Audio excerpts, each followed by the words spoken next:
भगवान कहते हैं माँ यद मन भटकता है तो हमें कुछ बातों का ध्यान रखना चाहिए। किन बातों का? बोले हमें मन क्यों भटकता है इस पे विचार करना चाहिए। अब मैं आपको बताता हूं मन क्यों भटकता है। आप बहुत ज्यादा देखते हैं तो मन वहां जाता है जहां जो आप देखते हैं, और जो आप देखते हैं वो प्राप्त करने की इच्छाएं होने लगती हैं, तो फिर मन भटकने लगता है।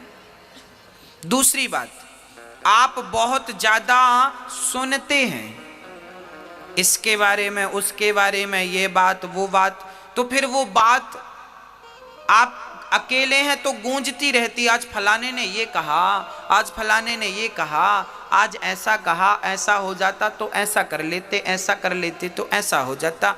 ये मन भटकने लगा। आपका मन जरूरत से ज्यादा भटकने लगता है, अधिक भटकता है आपका मन। अब मन को शांत कैसे करें? बोले मन को शांत करने के हम उपाय बता रहे हैं। मन को शांत करने के कुछ उपाय हैं। पहला उपाय, अधिक से अधिक भगवान की कथाएं सुनिए। मैया जी आप बताइए, अभी आपको यहां बैठे लगभग 1.5 घंटा हो गया। वैसे तो 1.5 घंटे हो गए, फिर भी हम 1 घंटा मान लें। आपको यहां बैठे लगभग 1 घंटे हो गए। अब आप बताओ, इस 1 घंटा में क्या आप में से किसी का भी मन भटका? आप अपनी बात करिए और प्रत्यक्ष बात करिए, सबूत के साथ बात करिए, प्रमाण के साथ बात करिए। आप यहां 1 घंटे से बैठे हैं, इस 1 घंटे में आप में से किसी का मन भटका? हाँ या ना? नहीं भटका? तो देखिए, ये बात, इस बात का सबूत है कि भगवान की कथा यदि हम नित्य सुनना शुरू करें तो मन का भटकाव धीरे धीरे समाप्त हो जाएगा। मन का भटकना मिटेगा तो भगवान की कथा से मिटेगा। ये पहली बात। अब प्रश्न दूसरा, अब कथाएं रोज रोज तो होंगी नहीं, तो फिर क्या करेंगे? बोले जब कथाएं हों तो कथाएं सुने, और जब कथाएं ना हों तो कीर्तन करें। बैठ जाएं घर में, मंदिर में, कहीं भी, और कीर्तन करें। श्री कृष्ण गोविंद हरे मुरारी, हे नाथ नारायण बा, श्रीमन नारायण नारायण नारायण। हाँ, कीर्तन करिए, श्रीमन नारायण नारायण नारायण, श्रीमन नारायण। पहली बात है कथा सुनिए, और दूसरी बात कीर्तन करिए। काम करते रहना और नाम जपते रहना।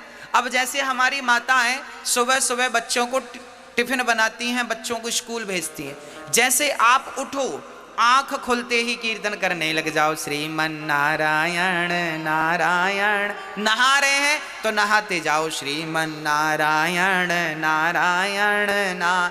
इसके बाद कपड़े पहन रहे हैं, कपड़े पहनिए, कीर्तन। अब बच्चों को, आपने माताएं बच्चों को उठाती हैं, बेटा उठो स्कूल चलना, उठो उठो। बच्चे उठ गए, माँ बच्चे के लिए टिफिन बना रही है, आज पूड़ी और सब्जी बना रही है, तो बढ़िया से आटा गूंथती जाओ और श्रीमन नारायण नारायण नारा, पूड़ी बेलती जाओ, श्रीमन नारायण नारायण।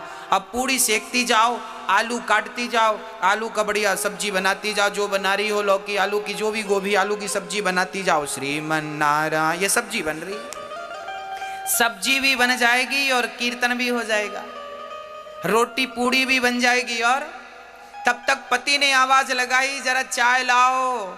अब चाय बना रही है पत्नी, बढ़िया चाय चढ़ा दी आपने, पानी डाल दिया, दूध डाल दिया, श्रीमन नारायण नारायण। चाय पक रही है, आप मन में कीर्तन चल रहा। हाँ, कीर्तन। तब तक ससुर जी ने आवाज लगाई, बहू चश्मा नहीं मिल रहा बेटा। अब बहू दौड़ी दौड़ी गई, वो चश्मा ढूंढ रही है, तो चश्मा ढूंढो, श्रीमन नारायण नारायण नारायण। भाई आपका शरीर व्यस्त होता है, मुंह कहीं व्यस्त नहीं होता। हाँ या ना? बच्चों को टिफिन बनाने में शरीर व्यस्त होता है क्या? मुंह व्यस्त होता है? चाय बनाने में मुंह व्यस्त होता है क्या? तो मुंह का सदुपयोग करिए, कीर्तन करिए, काम करते रहिए। और यही है कलयुग में भक्ति, इसी को भक्ति कहते हैं। इससे बड़ी कोई भक्ति नहीं है। और ये पुरुषगण आप भी दुकान पर बैठो, कोई ग्राहक आए तो आइए राम जी, आइए श्याम जी, अपनी शब्द शैली बदल लीजिए। हर ग्राहक को, ग्राहक तो वैसे भी भगवान होता है, तो ग्राहक को आइए राम जी, आइए श्याम जी, आइए कन्हैया जी, क्या चाहिए, आइए राधा रानी, आइए, सारा काम करो, पर हर पल कोई नहीं है तो कीर्तन श्रीमन नारायण नारायण ना। किसान लोग खेती कर रहे हैं, कुदाड़ी फावड़ा चला रहे हैं, ट्रैक्टर चला रहे हैं, बुवाई कटाई जुताई जो कर रहे हो सब करो, पर काम करते समय, ट्रैक्टर चलाते समय आपका मुंह व्यस्त होता है क्या? कटाई और जुताई करते समय मुंह व्यस्त होता है क्या? अरे भाई मुंह से नारायण नारायण कहते जाओ। भगवान ये नहीं कहते कि तुम बैठ के आधा घंटा मेरा जाप करो ना, भगवान ये नहीं कहते तुम माला लेके जाप करो, भगवान ये कहते हैं कि तुम काम बराबर करो। कर्मण्येवाधिकारस्ते, तू कर्म कर, पर काम को करते समय मुझे भूल मत जाना।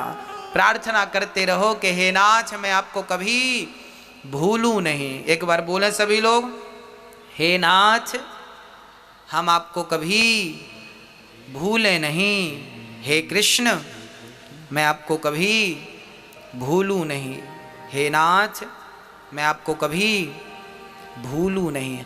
हर हाल में भगवान का चिंतन करते रहिए, उन्हें भूलिए मत। बस आदत बुरी सुधार लो, हो गया भजन। यही तो भजन है, अलग से कुछ करना नहीं है आपको। तो मन को वश में करने के हमने कितने उपाय बताए, बताइए आप। मैया जी, ओ मैया, ओ मेरी माँ, कितने उपाय बताए हमने, बताओ। मन को वश में करने के कितने उपाय बताए, कौन कौन से? मैया आप बताओ कौन कौन से उपाय बताए। मैया आप बताओ, आप आगे बैठी हो सबसे आगे, आप बताइए कौन कौन से उपाय बताए। हाँ आप ही बताइए। पहला उपाय क्या था? नहीं सुना आपने? नहीं सुना? नहीं सुना आपने? कौन सा बताइए। मैया आप बताइए, आप चश्मा लगाए बैठी हैं, दूसरा उपाय बताइए, बताइए क्या बताया हमने, दूसरा क्या उपाय बताया मन को वश में करने का? हाँ लो, तुरंत का तुरंत याद नहीं है, घर जाके पता नहीं क्या याद रहेगा। इसलिए कहते हैं बात को जरा ध्यान से सुनिए, मन को पूर्ण रूप से लगाइए, है ना। मन को वश में करना हो तो पहला काम है भगवान की कथाएं ज्यादा सुनो, दूसरा काम है कीर्तन ज्यादा करो। काम करते रहो और नाम जपते रहो। ये दो चीज यदि आपके अंदर आ गई तो मन धीरे धीरे, कितना भी बिगड़ा हुआ मन क्यों ना हो, वो धीरे धीरे केंद्रित हो जाएगा। और याद रखना मेरी माँ, जिस दिन मन बिल्कुल शांत हो गया उस दिन, उसके दूसरे दिन नहीं, उसी दिन परमात्मा की प्राप्ति आपको हो जाएगी। मैं आपको एक छोटा सा एग्जाम्पल देख के समझाता हूं। यदि सुई हिल रही है तो क्या हिलती हुई सुई में कोई धागा डाल सकता है? कहो हाँ या ना? नहीं। धागा डालने के लिए सुई को क्या करना पड़ेगा? स्थिर करना पड़ेगा। सुई स्थिर है तो उसमें धागा आसानी से चला जाएगा। उसी प्रकार मन जिस दिन स्थिर हो जाएगा उस दिन परमात्मा आसानी से आपके मन मंदिर में प्रवेश कर जाएगा। मन तो स्थिर हो, मन ही स्थिर नहीं है। मन की गति है अटपटी, झटपट लखे न कोय, और मन की जब खटपट मिटे तो झटपट दर्शन होए। मन के हारे हार है, मन के जीते जीत, और मन ही मिलावत राम से, मन ही करत फजीत। सारी गति मन की ही है। मन, गीता में लिखा है मन एव मनुष्याणाम बंधनम मोक्ष कारणम। ये मन ही बंधन का कारण है और मन ही मोक्ष का कारण है। मैया जी, बंधन का कारण क्या है? मन। और मोक्ष का कारण क्या है? मन। ये मन ही बांधता है और ये मन ही मुक्त करता है। अब आप कहेंगे महाराज जी मन बांधता भी और मुक्त करता, ये कैसे? देखिए, चाबी ताले की एक ही होती है। उस चाबी को आपने इधर कर दिया तो ताला बंद, और चाबी को इधर कर दिया तो ताला खुल गया। बस मन को इधर लगाया, मन को इधर लगाया, पत्नी में, पति में, बच्चों में, परिवार में, मन को इधर लगाया तो बंधन है, और मन को उधर लगा दिया परमात्मा में तो मोक्ष है। यही तो बंधन है, यही तो मुक्ति है। ये मन ही चाबी है। आप इसे कितनी गंभीरता से सुन रहे हैं और समझ रहे हैं मुझे नहीं पता, पर मैं आज जीवन की कुंजी अर्थात चाबी आपको देके जा रहा हूं कि मन ही बंधन है और मन ही मोक्ष है। मन ही आपको भवसागर से मुक्त करेगा और मन ही फंसाए रखा है अभी आपको। हाँ, आपको छत में जाना हो तो कैसे जाते हैं आप लोग? सीढ़ी से। और छत से नीचे आते हैं तो कैसे आते हैं? सीढ़ी ही ऊपर ले जाती है और सीढ़ी ही नीचे लाती है। ये मन सीढ़ी है, ये मन भगवान में लगाओगे तो ये मन ऊपर ले जाएगा, और मन संसार के विषयों में लगाओगे ना तो मन नीचे गड्ढे में लाके डाल देगा। मन ही सीढ़ी है। अब आप समझिएगा, ये जो मन है इसे शांत कैसे किया जाए? कथा और कीर्तन से शांत किया जा सकता है। अब मैं मन की कितनी विकृतियां हैं मैं उन पर प्रकाश डालता हूं। अच्छा मैया जी ये बताओ, आपके दुख का कारण क्या है? बताइए। आप कहती हो ना महाराज जी हम बड़े दुखी हैं, हम बड़े परेशान हैं, हमारे साथ ये हो रहा है, हमारे साथ। आपके दुख का कारण क्या है? जोर से बोलो। आपके दुख का कारण है मन। क्या कारण है? अब आपको स्पष्ट करके बताऊं दुख का कारण मन कैसे है। आइए समझते हैं, बहुत गंभीरता से समझिएगा। आज मैं मन से जुड़ी हर चीज पर प्रकाश डालूंगा ताकि मन को लेके जितने भी डाउट हैं आपके भीतर वो क्लियर हो जाए, संदेह समाप्त हो जाए मन को लेकर। और मन बहुत बड़ी चीज है, समझिएगा।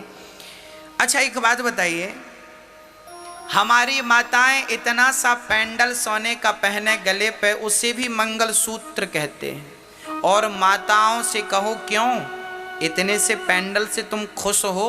नहीं, मन कहता है इतना बड़ा हो, कम से कम 4 लोगों को दिखे तो कि हमारे गले पे कुछ है।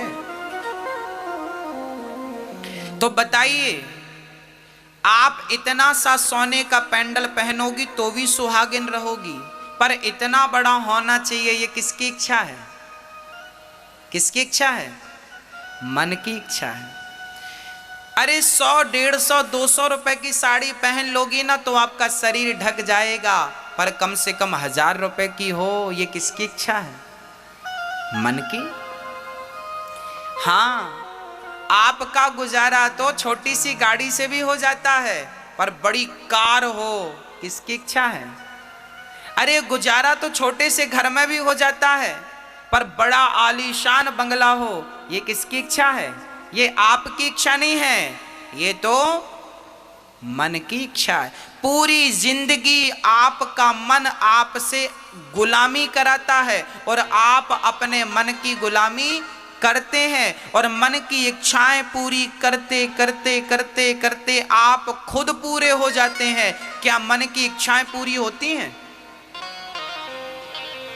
आज तक के इतिहास में किसी के मन की इच्छाएं पूरी भई? क्या रावण के मन की हो सकी? क्या कंस के मन की हो सकी? क्या सिकंदर के मन की हो सकी? हाँ, याद रखना भक्तों, एक होती है जरूरत और एक होती है इच्छा। जरूरत हमारी क्या है मेरी माँ? रोटी, कपड़ा, मकान और शिक्षा। ये हमारी क्या है? ये क्या है हमारी? ये हमारी जरूरत है। रोटी, कपड़ा, मकान, शिक्षा हमारी जरूरत है, पर हमारी गाड़ी हो, बंगला हो, नाम हो, पद हो, प्रतिष्ठा हो, खेती हो, बाड़ी हो, ये क्या है? ये जरूरत नहीं है, ये तो इच्छा है, और जरूरत तो भिखारियों की पूरी हो जाती है, और इच्छाएं तो बड़े बड़े राजा महाराजाओं की पूरी नहीं होती। इसलिए जिंदगी जरूरत के हिसाब से होनी चाहिए, इच्छाओं के हिसाब से। जिंदगी में जरूरत तो हो मेरी मां, पर जिंदगी में इच्छाएं ना हो। आप जरूरत में और इच्छा में अंतर समझ रहे हैं कि नहीं? मैं जरूरत और इच्छा में अंतर बोल रहा हूं। जरूरत है रोटी कपड़ा मकान शिक्षा, और इच्छा तो फिर इच्छाएं तो पूरी होंगी नहीं आपकी। आज आप सरपंच बन जाओ तो आपकी इच्छा होगी हम ये मंत्री बन जाएं, तो फिर मुख्यमंत्री बन जाएं, तो फिर प्रधानमंत्री बन जाएं, तो ये इच्छाएं बढ़ती जाएंगी बढ़ती जाएंगी बढ़ती जाएंगी, किसी की पूरी नहीं भई तो आप और हम कहीं के नहीं हैं। इसलिए मन को ज्यादा तवज्जो ना दें, मन को ज्यादा आप महत्व ना दें, मन को पड़े रहने दीजिए। मन की ज्यादा ना सुना करो। आप लोग ना मन की सुनते हो, इसलिए वो आपको परेशान करता है। अच्छा एक बार क्या हुआ, एक राजा ने अब देखिए, आपके मन में इच्छा हुई कि मेरे पास बंगला हो। अब बंगला मिल गया, मन की इच्छा पूरी हो गई तो आप खुश, और बंगला नहीं मिला, इच्छा पूरी नहीं हुई तो आप दुख। सुख और दुख कहीं बाहर से नहीं आते, मन की इच्छाएं पूरी हो जाना ही सुख है, और मन की इच्छाएं पूरी ना होना ही दुख। सबके साथ स्त्रियों की इच्छा है कि मेरे गले पे बड़ा हार हो, मिल गया तो खुश, और नहीं मिला तो दुख। पुरुष की इच्छा है मेरी खेती बाड़ी हो, मेरा नाम हो गया खुश, नहीं हुआ दुख। एक छोटी सी बच्ची रो रही थी, पापा मोबाइल दिला दो। पापा ने मोबाइल दिला दिया तो खुश, और नहीं दिलाया तो दुख। तो सुख और दुख आपकी इच्छाओं पर निर्भर हुआ कि नहीं? इच्छाओं से उत्पन्न हुआ ना। सुख और दुख कहीं भी बाहर से नहीं आता, आपकी इच्छा ही सुख को जन्म देती है, और आपकी इच्छा ही आपके दुख को जन्म देती है। इसलिए सुख दुख यदि जन्म लेते हैं तो मन से, इसलिए मन में ज्यादा इच्छाएं ना रखिए। जिनकी इच्छाएं कम है वो लोग बहुत सुखी हैं, और जिनकी इच्छाएं ज्यादा हैं वो आज बहुत दुखी हैं। आपके दुख का कारण क्या है? जोर से बोलो। आपके दुख का कारण क्या है? आपका मन और आपके मन की इच्छाएं। आपकी जरूरत से ज्यादा इच्छाएं आपको क्या देती हैं? क्या देती हैं? दुख देती हैं। एक राजा थे, उन्होंने एक बकरे को खड़ा किया और नगर में डिंडोरा पीटा कि जो बंदा इस बकरे का पेट भरेगा उसे हम इनाम देंगे। इनाम क्या देंगे? बोले अपना आधा राज्य उसे इनाम में दे देंगे। शर्त क्या है? बकरे का पेट भरना है। अब बताइए, क्या बकरे का पेट भरना कोई कठिन बात थी? लोग ले गए, महाराज जी हम लाते हैं। दिन भर जंगल में हरी हरी घास खिलाई, शाम को पेट भर गया, बकरा बिल्कुल खिल गया, लाकर खड़ा किया। राजा साहब बकरे का पेट भर गया, आधा राज्य दो। राजा ने कहा मैं पहले चेक तो करूं कि पेट भरा कि नहीं। तो हरी हरी घास राजा ने उठाकर उसके सामने डाला कि पेट भरा होगा तो नहीं खाएगा, और नहीं भरा होगा तो। अब बकरे को जैसे ही राजा ने घास डाला तो बकरा खाना शुरू किया। अब खाया तो राजा ने कहा पेट भरा होता तो खाता नहीं, खा रहा है इस कारण तभी इसका पेट नहीं भरा, चलो इसे दंड दिया जाए। ऐसे करते करते महीनों बीत गए। बड़े बड़े समझदार लोगों ने ट्राई किया पर कोई भी बकरे का पेट ना भर सका। आप बताइए बकरे का पेट भरता है? कितना भी खिलाओ पर थोड़ी सी घास देखेगा तो फिर वो खाएगा। सही है क्या? हाँ या ना? सही है। एक महात्मा जी को पता चला कि बकरे का पेट भरना है। महात्मा जी बोले ठीक है राजा हमें मौका दो।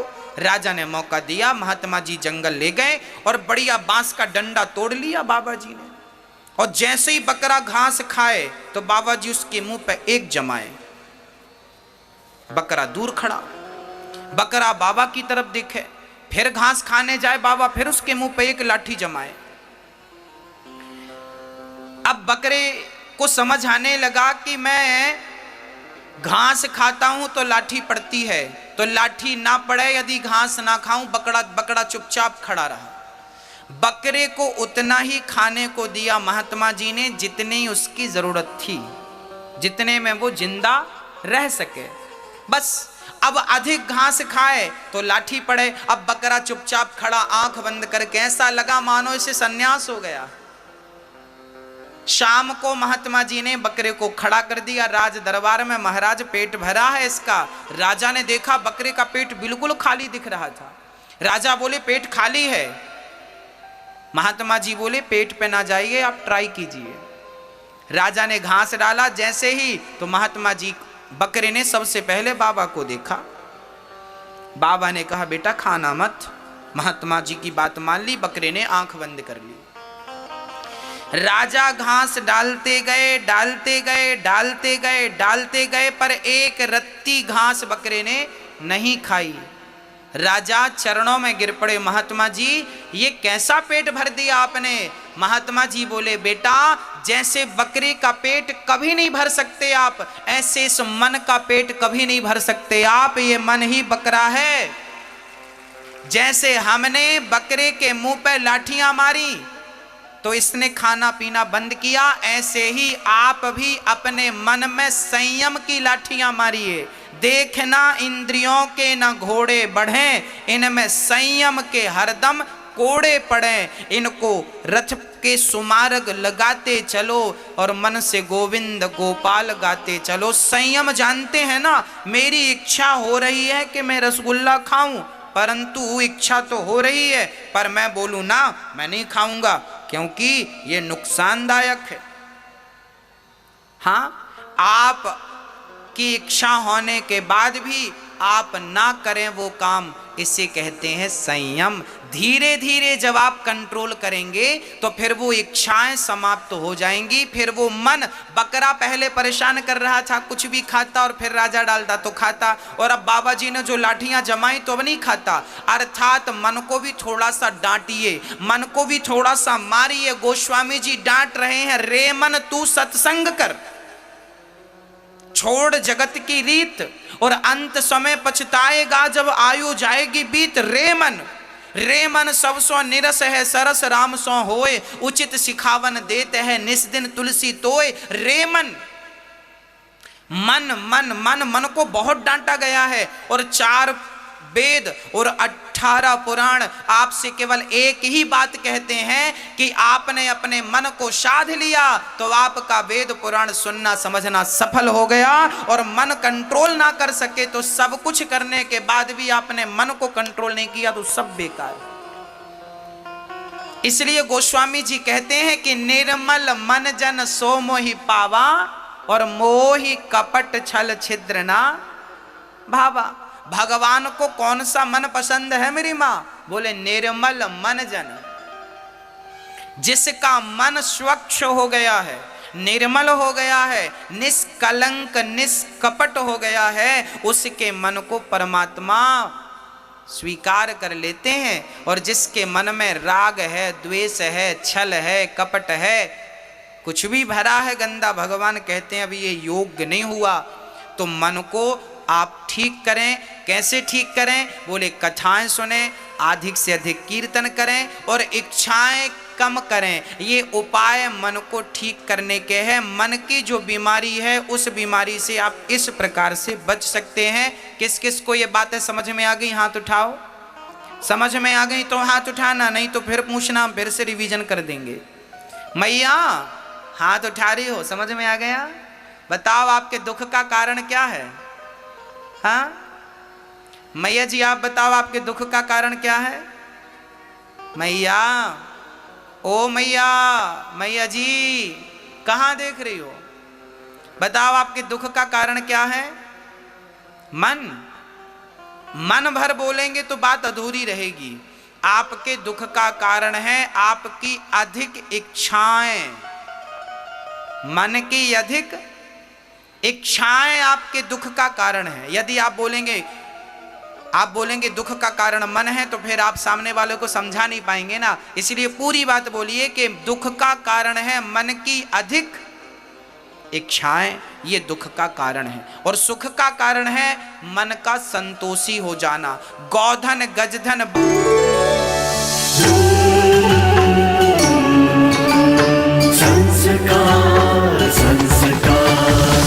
संस्कार, द चैनल ऑफ इंडिया। हमारी संस्कृति, हमारी विरासत।